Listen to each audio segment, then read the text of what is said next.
చేయలేనని అనుకొనగా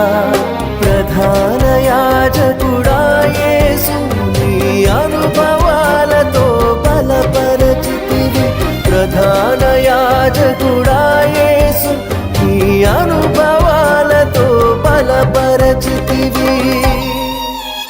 ఎడబాయని నీ కృప నన్ను విడువదు